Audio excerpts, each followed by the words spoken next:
Hello mga ka-riders! Welcome sa aking panibagong vlog, no? Ang iba-vlog ko ngayon ay tungkol sa charger ng aking motor at saka itong blinker kung tawagin, pero eagle eye itong in-order ko kaso iba yung dumating. So ikakabit ko siya at meron akong hollow switch. Ito yung aking dating charger. So pinalitan ko siya kasi nga maganda naman siya kaso mas okay itong bago kong binili na pwede siya pang sigarilyo saka itong pang charger na ano. May ilaw to, may makikita mo yung bolts nito, no? So ang pagkabit nito, meron tayong positive dito at saka negative, no? Ang positive ilalagay natin siya sa ignition switch ng positive. Tapos itong negative ilalagay lang natin siya sa body ground or sa negative wire. So dati kasi ito nakakabit na to siya. So naka-install na yung wire doon sa motor ko. Tapos ito na yung ipapalit ko ngayon na para dito. So mamaya ipapakita ko sa inyo kung ito ba ay gumagana. Tapos dito sa hollow switch, meron tayong 5 wire. Meron tayong black, meron tayong blue, saka white, saka green, saka itong pula. Tapos dito sa mismong switch niya, meron kayong makikitang mga ano dito, nakalagay na, nakasulat, no?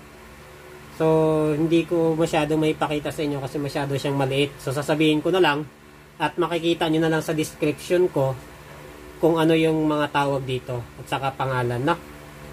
So, dito sa hollow switch, meron tayong nakalagay dito na positive, negative. Si ito yung common. Si NO, siya yung normally open. At saka itong si NC, siya yung normally close, no? So, dito sa 5 to, 4 lang magagamit natin dito, no? So pagdugtungin natin yung wire, no? So itong si positive nandito sa kanan, tapos si negative nandito sa kaliwa. So hanapin natin yung ano wire niya.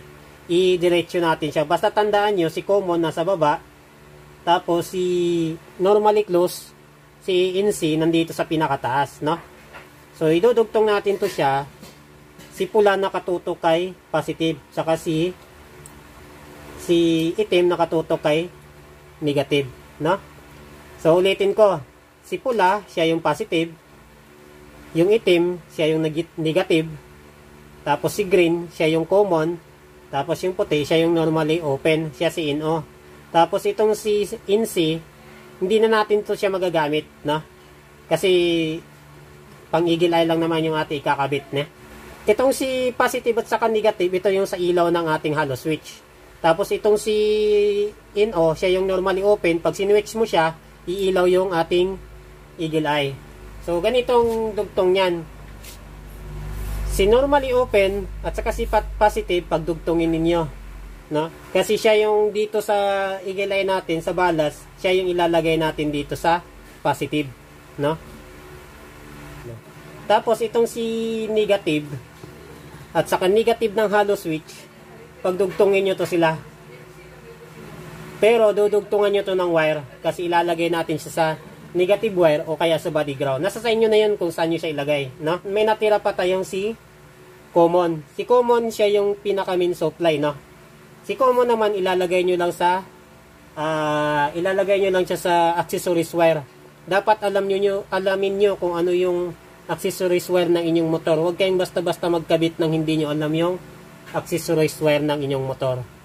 So, mamaya ipapakita ko sa inyo after ko ma-install ito at sana masundan niyo yung aking instruction para hindi kayo malito, no? So, ito yung positive at negative para dito sa charger, no? Ito yung wire.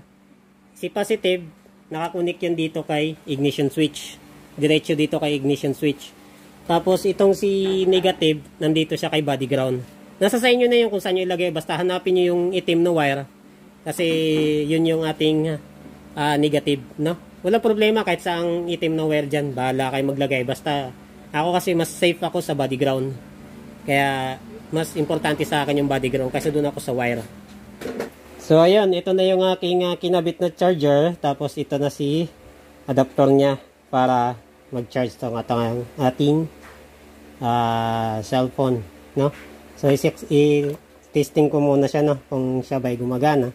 Tapos i-on. Ayun, nag-on siya, no? Kung makikita nyo, andito yung volt niya. Makikita nyo kung gaano kalakas yung ating battery. So, yun. Gumana siya, no?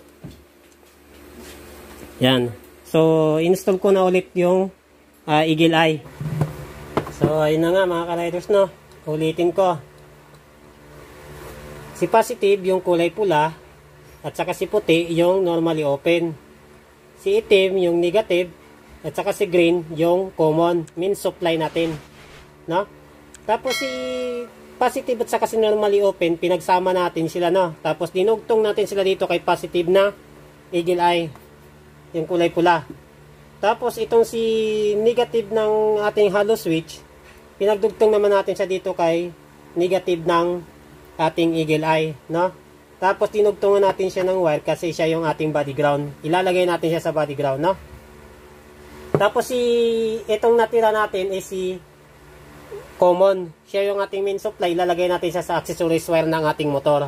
Tapos itong si NC, normally close, hindi na natin ito siya magagamit. So pinutol ko siya at binalutan ko na lang din siya dito ng electrical tip. So tara, ikabit ko muna siya. Ititesting natin kung ito ba ay gumagana. So wait, i-install ko muna siya, no. So ayun na, no. Naikabit ko na siya. Testing ko lang muna siya, no. So, ang naikabit ko pala ngayon is yung blinker. Pero papalitan ko siya, yung dilaw ikakabit ko. Kasi bawal yung blinker, no?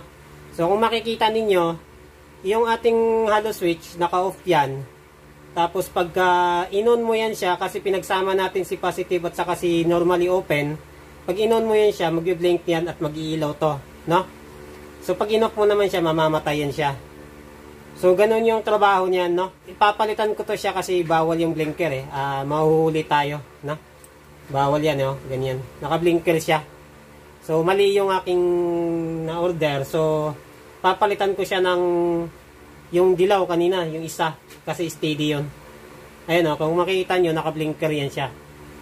So, ganyan yan siya. Pag pinatay mo naman yung hollow switch, matay din siya. So, ito na mga ka-riders, no? Natapos ko na siya. Ito yung aking charger. Makikita nyo, may volt na siya, 14.3. Tinanggal mo yan siya. Tapos pag kinabit mo to, mag-on yan siya. So makikita mo yung volt ng battery mo kung gaano pa siya kalakas. So yan lang kagandahan yan. Tapos yung aking kinabit na Eagle Eye, kung makikita nyo, nandito ko kinabit yung hollow switch, no? Tapos ito kasi sa busina to, eh. So pag tinignan mo rito, ito yung aking Eagle Eye, no? Diyan ko siya kinabit. Yan yung aking Eagle Eye. Naka-off pa yan siya. Pero pag in-on mo yung hollow switch, mag-iilaw yung Eagle Eye, no? May sariling switch yung aking Eagle Eye. Yan. Tapos subukan natin i-on yung yan. Yan yung aking mini driving light sa baba. Tapos ito yung aking Eagle Eye. So yun lang, maraming salamat. Ride safe sa lahat.